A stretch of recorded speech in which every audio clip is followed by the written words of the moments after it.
David Andrew Weeb, founder of Spark Infinity niche-based Facebook group. David, what is going on in Spark Infinity? Spark Infinity has been growing pretty rapidly since January. We started with literally 4 or 5 members, now to well over 1,400 people, serving creatives and creators, poets, artists, visual artists, musicians, actors, actresses. What should members of Spark Infinity be prepared for? What are the live shows about? We like to interview people and get a sense of who they are, the kind of things they do, highlight them, and especially their amazingness, their personality, their superpowers, whatever makes them great. That's what we like to highlight in those conversations. So how could members of Spark Infinity also benefit from Bump Global? For one thing, there are so many amazing heart-centered founders of various niche-based Facebook groups that if you wanted to be interviewed, you could just put yourself in the middle of the storm and find all kinds of groups to be featured in and interviewed in all day long. And the other thing is, if they have the desire and the work ethic to build their own niche-based Facebook group and blow it up, that's another opportunity that's waiting for them. And I only see things growing from there. Spark Infinity, welcome to another mini Spark conversation. Really hope you've been having an amazing summer so far. It's David here, as always, joined by Andi Joe. How you doing, Andi Joe? I'm great, David. How are you? Oh, I'm always good. Thank you so much for asking. I'm sounding a little bit quiet in my own ears, hopefully not so much for everyone else, though. Anyway, Andi Joe, what would you like to share about yourself in the community? Well, my name is Andi Joe, and I am a jack of all creative trades, as you could say. I am a wife to an amazing veteran, and we have 11 children, and we have 5 fur children. So I make time for myself to do my writing, do my singing, and artwork. I draw. Haven't in a while because, kids, family. But I love to encourage my kids to show their creative power and just let them live, I mean, I used to not be this way. I've gone through a very intensive healing journey, and I've had multiple people help me. My husband being my main supporter, of course. And I've taken off with my writing since September of last year, and I have 4 books on lulu.com. And I also have a link to Candidly for anybody who would like to get started on their healing journey. So I'm a teacher also. Let's talk a little bit about that healing journey. And you don't have to reveal what you don't want to reveal, but what did you need to heal from? There's a lot of childhood trauma that I had kept hidden from myself. But my abusive ex-husbands impacted that. Their abuse made my childhood trauma go to the very, very back dark corners of my mind, and I didn't know it was there.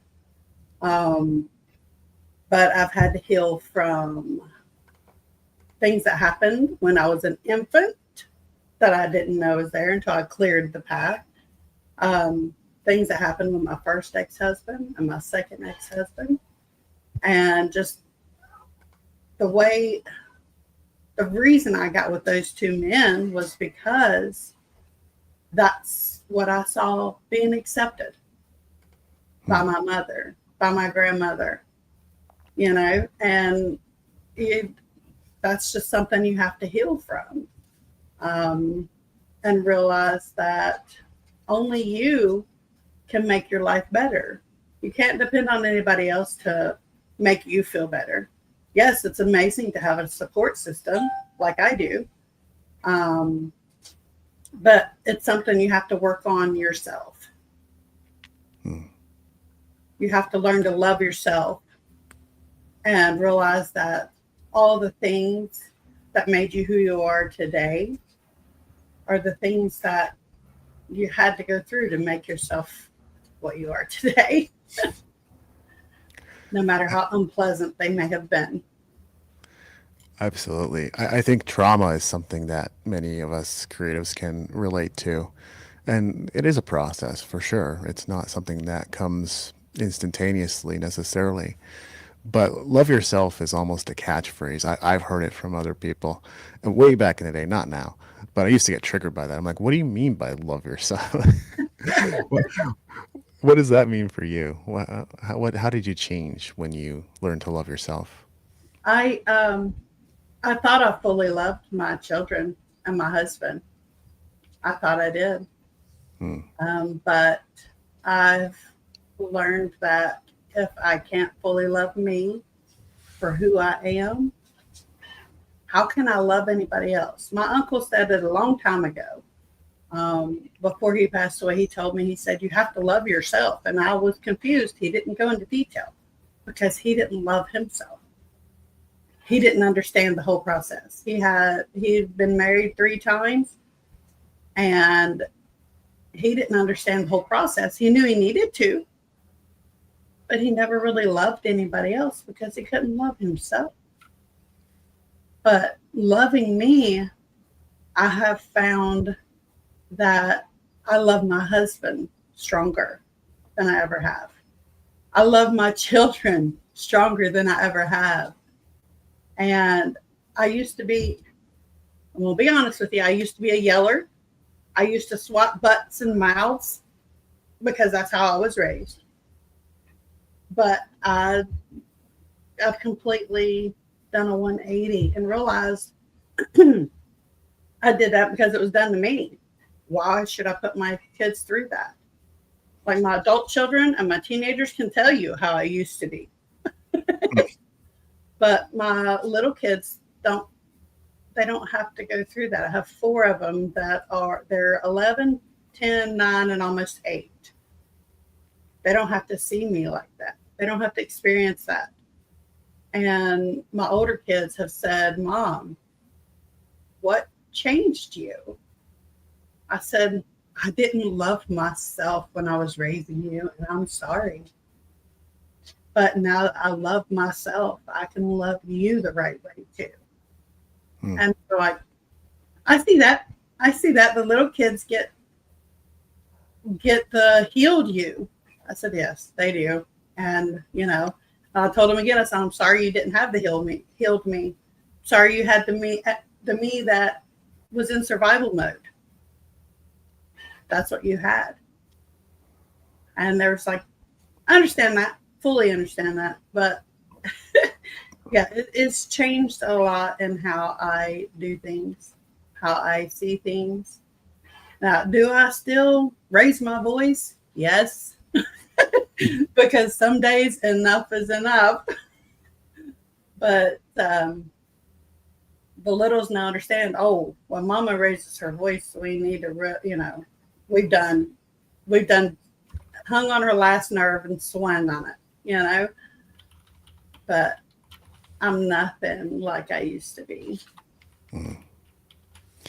What I'm really hearing in that is the transformation of when you were able to love yourself, you're now able to love the people around you and your family, especially. And that's huge. Would you say, like, for me, I was creative since birth. I didn't know that. My mom told me. It's like I'm born with a paintbrush in hand. Did you know you were creative right away too? Yes, I did. I'd go around the house singing songs that I made up. And, my mom, of course, she'd sit there and giggle at me. She was in depression my whole life, and she still is.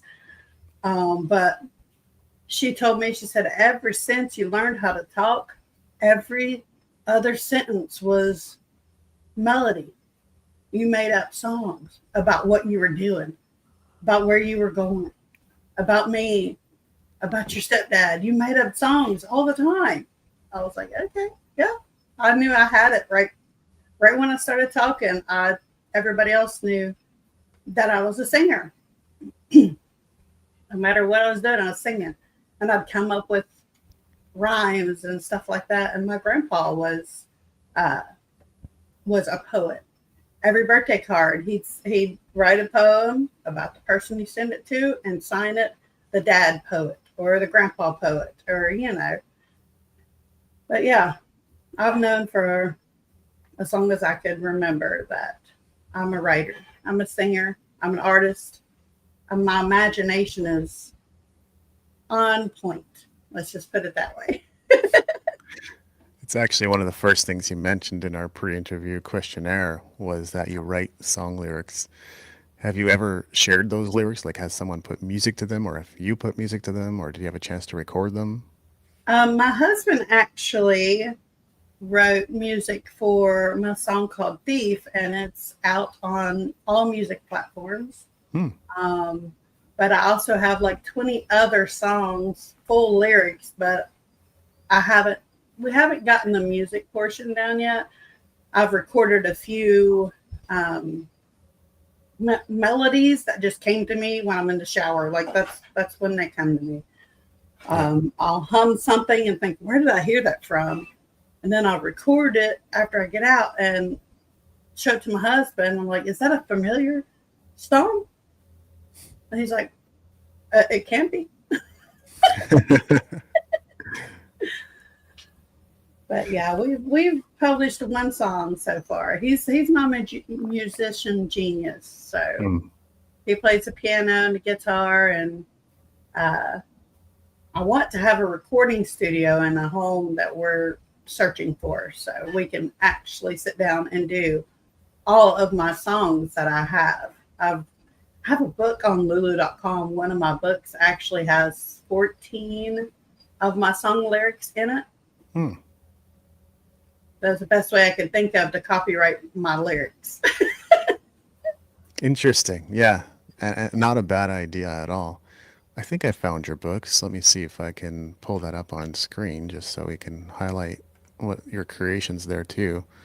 And we can certainly talk more about the books. Might have to put that in a new window to share it the way I want to share it. Okay.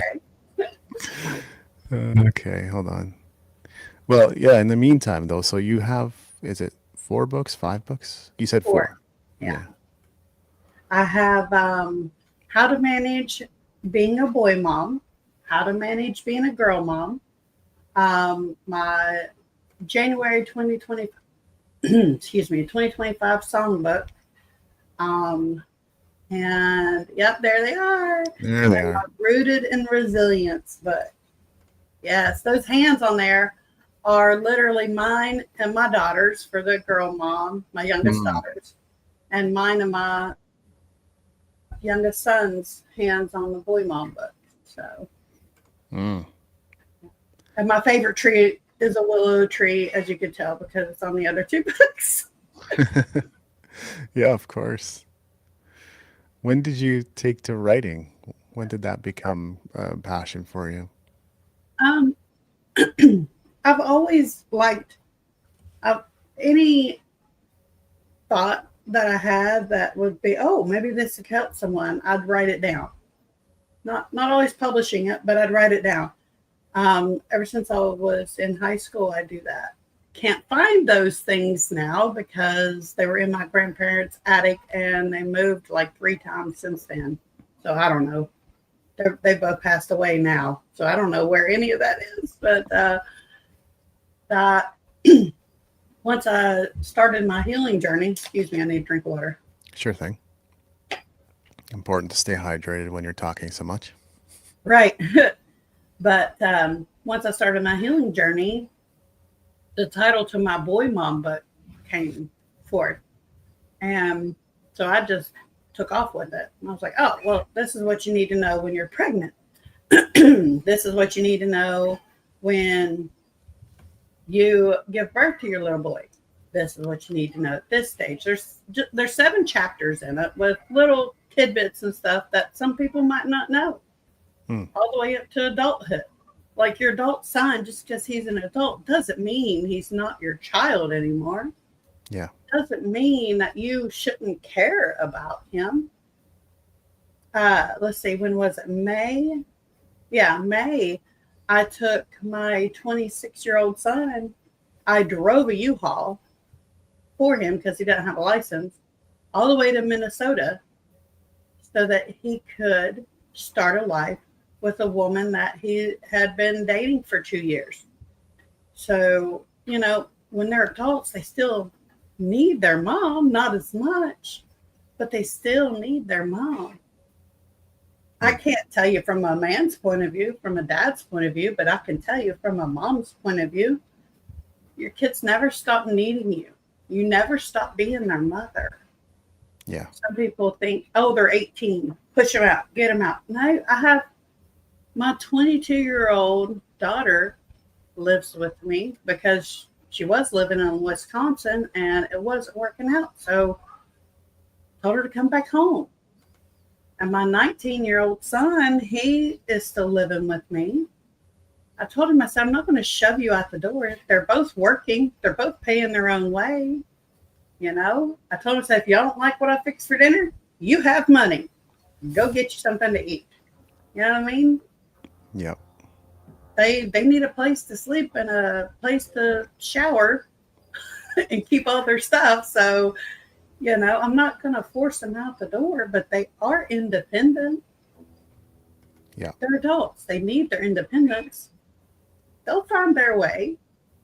And when they do, I'll be right there behind them saying, yes, go for it. Cheerleader for all kids. My kids, anybody else's kids. Hey, if you're doing something that you love, awesome. Get it. Go for it. But I don't understand parents that say, oh, they're 18, time to get out. Yeah, I have to be honest, I never felt like that was an age thing. So my mom didn't say get out at 18. It was you either got to go to school or get a job. So, okay, I have to learn to be responsible. I get that. But it's not an age, it's when you're ready. And so for me, when people were telling me to be an adult after my father passed away when I was 13, was not ready to be an adult at that point at all. No. And I don't know if you can be an adult until, I don't think I figured it out till a lot later. So. Yeah. I mean, the only thing I knew about turning 18 is I needed to make my own money. So my mom didn't have to support me. But when I was 19, I was pregnant with my first child. I had my own place, Well, shortly after I found out I was pregnant, I had my own place. But it's not an age thing. It's a mentally capable thing. You know what I mean? Yeah. That's what I would tend to think too.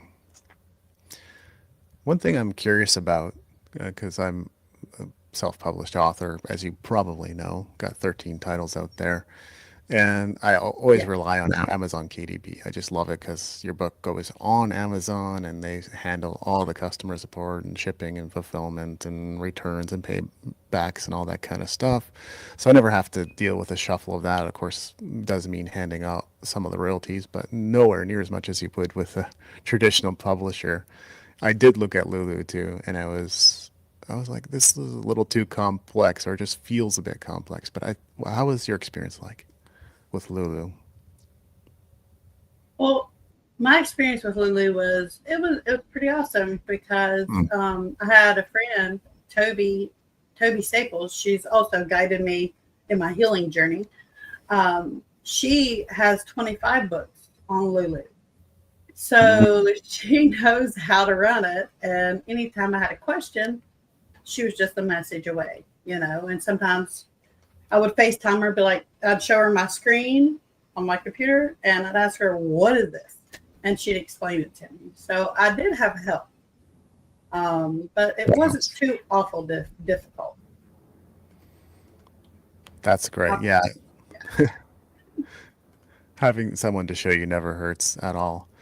And something else you expressed a passion for is acting and modeling. And what drew you to that, to performance arts and that sort of theater and that kind of thing?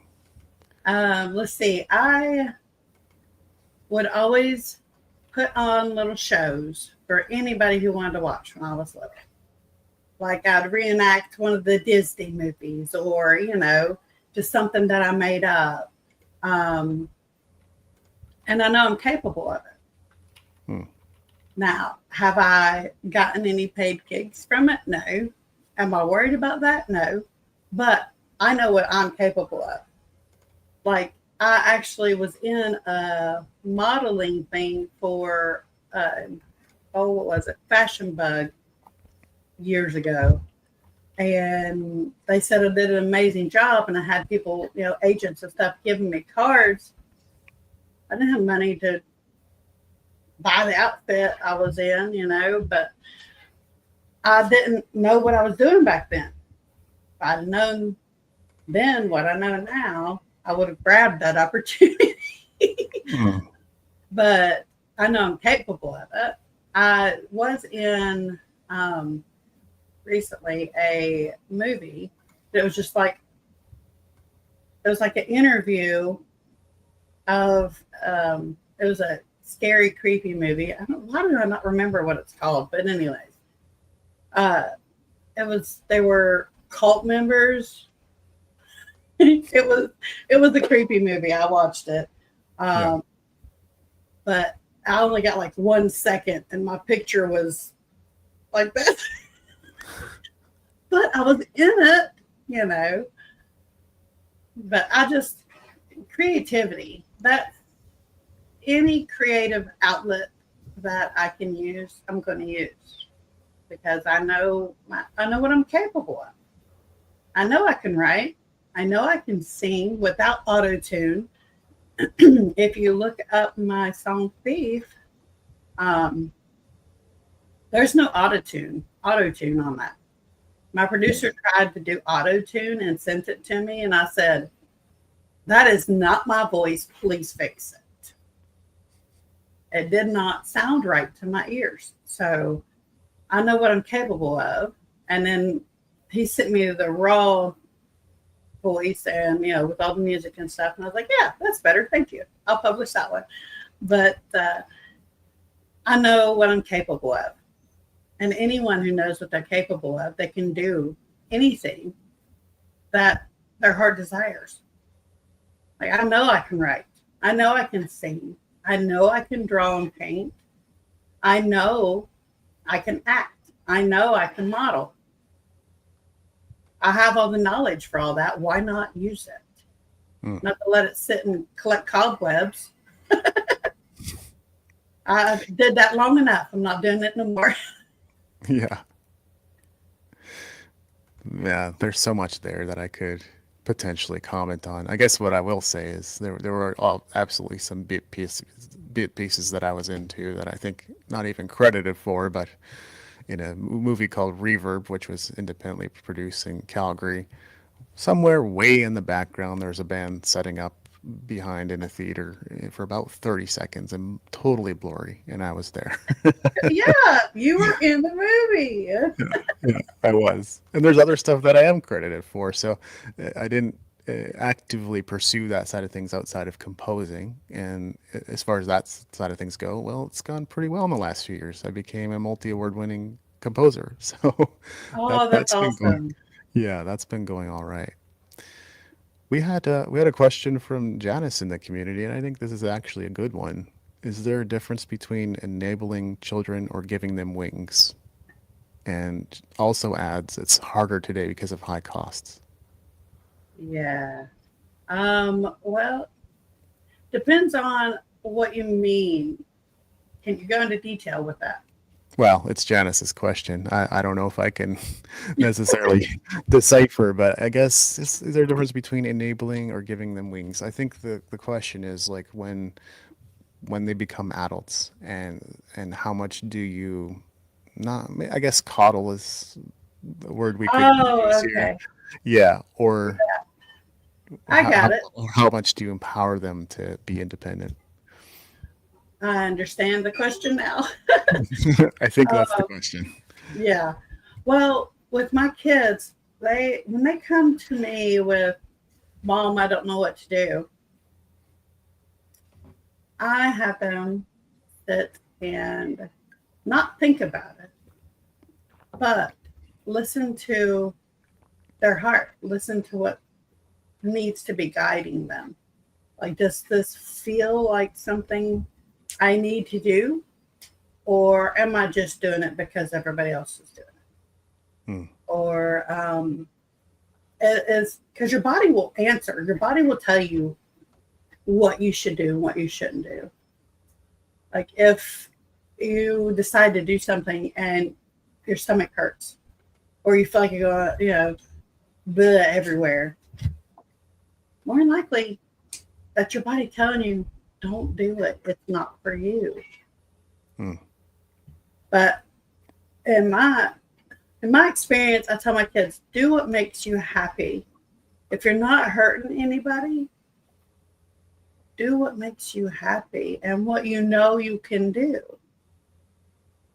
And that makes them sit back and, Mom says do what makes me happy. I know what my kids are capable of. Am I going to tell them what I know they're capable of? No. I'm going to tell them to listen to their own intuition, their own instincts. I don't want to tell them, yes, do that, do that, do that, unless they have already said, Mom, I'm doing it. It makes me feel good.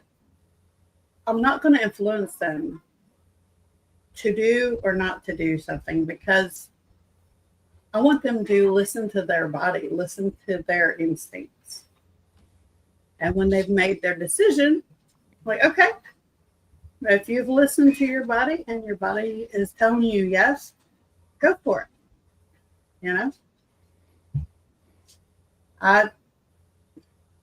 They are the true abundance of their life. Now, abundance does not always mean money. Abundance means what they're capable of, if that makes sense. If you feel like you're not capable of doing something, you won't be able to do it. If you feel like you're capable, you'll be able to do it, no matter what it is. Like my husband is capable of literally anything, I believe, because he is the smartest man I have ever met in my life. And he, like I said, is a musical genius. He knows mathematics. He knows science. He knows history. He's very knowledgeable, very intelligent. I believe he's capable of anything. I hope he believes he's capable of anything, but I'm not him. It's just like with your kids. You see how they grow. You watch their aha moments. You watch their eyes light up when they realize, oh, I can do that. And I don't want to hold them back from anything that they can do and they know they can do. Like if it costs money, well, you know what? Got this little thing called chores for the younger ones. We got this little thing called chores. If you need money for something that you really, really want to do, I can add a chore to what you're supposed to do anyway. Because to me, dishes are not chores. I cook everything. Y'all are going to take turns cleaning it up. The 9 and 8-year-old don't have dishes or anything because they're not at that stage yet, in my opinion. But the older ones, if they, like my teenage daughter doesn't have a job outside the home, so she has a turn with dishes. My 11-year-old and my 10-year-old does. That you teach them responsibility that way. But if they need money for something extra, they have to earn it. Like doing extra chores outside or doing something that I know they're not too young to do. But I encourage them to do whatever their heart tells them to do. It's that simple. I like your answer because I feel like it's multidimensional. Like you say, listen to your body, and that's biological, but it's almost like also you're listening to your intuition or listening to your spiritual self. And so it's really deep when you start thinking about it. It's like, yeah, okay, you're actually kind of looking across all dimensions to determine one way or another. I actually have a coach who said you can't choose wrong, because if you go one way, you get feedback. If you go the other way, you get feedback. Either way, whether it's something you like or don't like, you can course adjust and know which way to go. So Yeah, you can't choose wrong. exactly. Your body tells you before anybody else does. Before Yeah. anybody else says, "Oh, you shouldn't do that." If you listen to your body, you can tell what you should and shouldn't do. Yeah. That's really cool. Thank you. So how do you stay inspired? Because that's really one of the themes of the group, right? Yeah. Spark Infinity suggesting that we always need to be creatively in tune and be ready to create as well. Yeah. So how do you stay I inspired? Let's see. Every morning, I go outside with my coffee. If it's too hot, I'll drink my coffee in the house, and then I'll go outside. But I'll go outside with my coffee. I'll put my bare feet on the grass, and I thank the Creator for everything in my life. I'm grateful for everything that is in my life. Everything.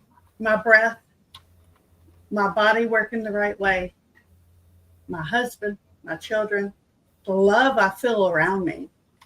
I'm grateful for all of it. And I just spend time by myself to get myself ready for the day. Yes, it's hard to do with kids if you don't wake up before 8 o'clock in the morning, because they're like, "Mom, Mom." They come out the back door, "Mom." I'm like, "Can I not have 15 minutes of quiet time to Yeah. myself, please?" Most of the time they don't come out now because they know mom. If mom's out back in the morning, don't bother her. But I keep myself in this state by being grateful for what I have. And when you're in this state, your creativity is open, wild. Like I'm getting Yeah. all day, every day. I get things that I want to create, things that I want to do. But you have to ground yourself. You have to go outside, stand on the grass, stand in the dirt, hug a tree, touch a tree. Just be grateful for what you have.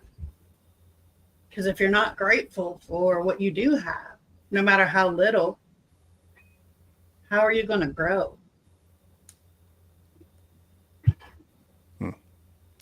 Gratitude is a very strong foundation for sure. Do you have any advice for our community? Any inspiration you like to pass on to them? Absolutely. Every morning when you wake up, I want you, of course, bathroom is first. But when you're washing your hands, I want you to look yourself in your eye in the mirror and tell yourself how amazing you are. Because you are amazing. Tell yourself that you are worthy of your heart's desires. Tell yourself you are enough, because the world is not going to tell you. They're just not. You have to verbally tell yourself. I do it every morning. Taught my children to do it every morning.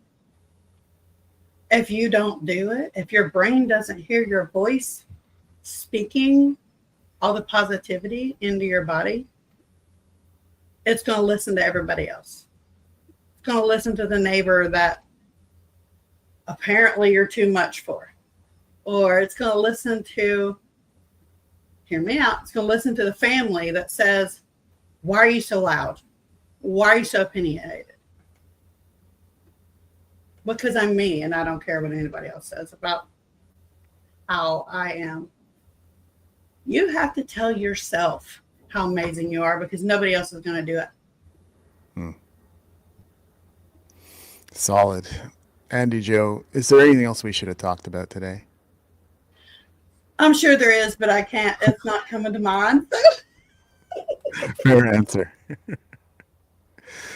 Well, Spark Infinity, really hope you enjoyed this conversation. And I hope, I mean, it takes some bravery to show up like this. And so we commend Andy Joe and all of our past guests for showing up and being a part of our live streams. But, you're welcome anytime, whether you want to share a little bit of your creativity, your songs, your music, some of your acting highlight reels or whatever it is you've got. We'd be happy to showcase it here on this show. So make sure to drop interview in the comments of this show in the Facebook group. And Andy Joe, of course, you're welcome to drop all your links in there as well. We invite you to do that. Get a little bit exposure for what you're up to as well. And thank you so much for being part of the show. Thank you for having me. I'm so grateful. I'm posting my link to 15 minutes free with me.